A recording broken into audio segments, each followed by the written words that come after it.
Paramount has announced that Paramount Plus is coming to the UK this June, and to celebrate, I guess, I thought I'd talk about The Lost City. You know, girl in pink travelling through the jungle. No, the other Lost City.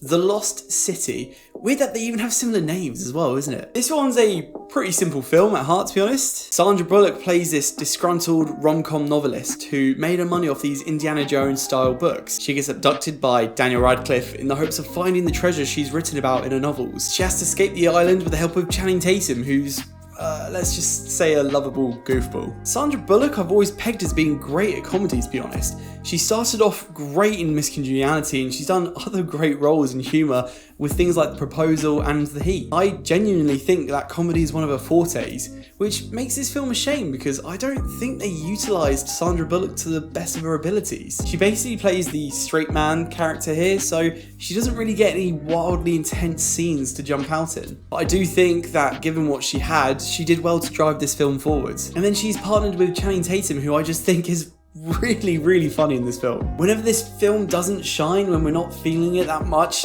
the next scene, Channing Tatum will just come in and do his best to make us think otherwise. Again, he's got a great comedic background as well. And there were actually more than a few times where I laughed out loud in this film. There's also just more than a few moments as well where the jokes really didn't land. And the problem here is that the jokes that weren't landing, that weren't that great, were also the ones that they were hammering home the most and tended to stretch out the longest. The humour really came from when this movie was doing the unexpected, and thankfully that did happen a couple of times. It's a simple premise, but it's one that this movie knows how to execute. And thankfully this movie doesn't take itself very seriously, which I think really helps it out. And when we get into the main stuff, it's good, it's great, but when we do the setup and all the side quest bit, it's really bad.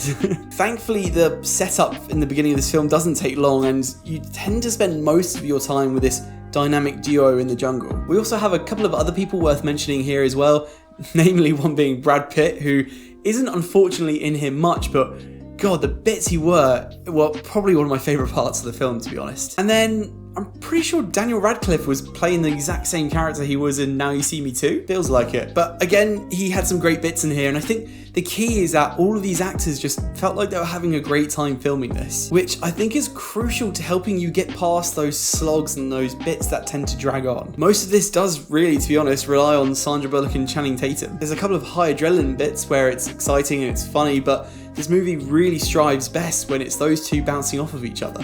There was a scene with two motorbikes, which I actually thought was quite hilarious. It's soon to hit Paramount Plus, so if you feel like you want to pick up another streaming service, then I think this one's worth a watch. God, we really have too many streaming services now, don't we? I'm glad I saw it. I recommend it if you're just up for a romantic adventure with a few laughs along the way. Channing Tatum does really well to bring this movie a step above what it really should have been, so kudos to him. Right, The Lost City. Have you already seen it? It's been in cinemas for a while now. If you have, let me know what your thoughts are down in the comments below.